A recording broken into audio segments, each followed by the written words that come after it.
राज्यामध्ये थंडीचा कडाका पुढील 5 दिवस कायम राहणार हवामान विभागाचा अंदाज। सध्या मध्य महाराष्ट्र, मराठवाडा आणि विदर्भात थंडी वाढली। समुद्राला आज मोठी भरती, 4.5 मीटरपेक्षा अधिक उंच लाटा उसळणार। मुंबई महानगरपालिकेकडून सतर्कतेचा इशारा। राज्यातील संपूर्ण बाजार समित्या उद्या बंद राहणार। प्रलंबित प्रश्न सोडवण्याकडे शासन दुर्लक्ष करत असल्यामुळे राज्यातील व्यापाऱ्यांमध्ये संतोष। नेरूळमध्ये उद्यानाच्या जागेवर पार्किंगचे काम, नागरिकांचा टॉर्च दाखवा डोळे उघडा आंदोलन, आमरण उपोषण करण्याचा नागरिकांचा इशारा। सिंधुदुर्गातील ओमकार हत्तीला वनतारामध्ये पाठवण्याचा निर्णय हायकोर्टाने फेटाळला। ओमकार हत्तीला महाराष्ट्र राज्यातील वन विभागाच्या सुरक्षित अधिवासात ठेवणं हे बंधनकारक असल्याचे आदेश। राज्यामध्ये झालेल्या नगर परिषद आणि नगरपंचायत निवडणुकांमध्ये 67% मतदान। कोल्हापूर जिल्ह्यातील मुरगुडमध्ये सर्वाधिक 88% इतकं मतदान, तर पुणे जिल्ह्यातील तळेगाव, दाभोळमध्ये केवळ 49% मतदान। मलकापूर, वडगाव, पन्हाळा, त्र्यंबकेश्वर आणि माथेरानमध्ये मतदारांचा उत्साह दिसून आला।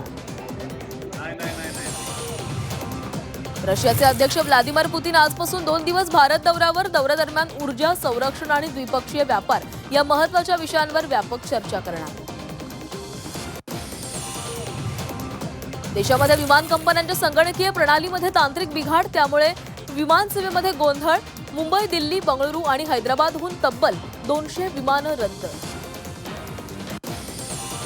राज्यातील शाळा 5 डिसेंबरला बंद राहणार। टीईटी निर्णयावरील पुनर्विचार याचिका तातडीने दाखल करावी, तसंच शिक्षकेतर कर्मचाऱ्यांची पदभरती मागण्यांसाठी शिक्षक आणि शिक्षकेतर संघटना मोर्चा काढणार।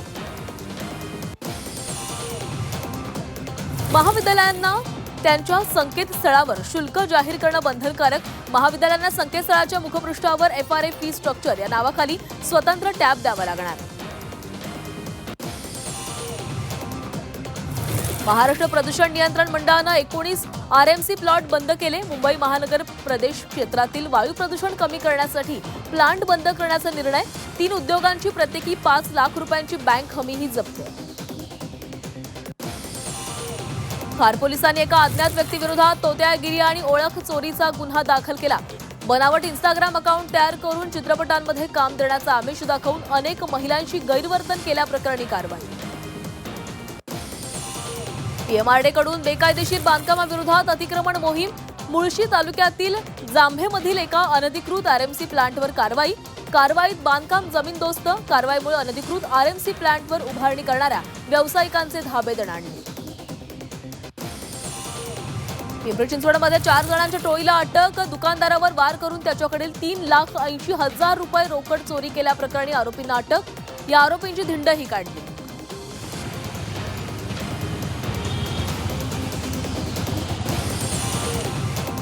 पिंपरी चिंचवडमध्ये प्रतिबंधित गुटखा वाहतूक करणाऱ्या ट्रक चालकाला अटक। गुटख्यासह 36 लाखांचा मुद्देमाल जप्त।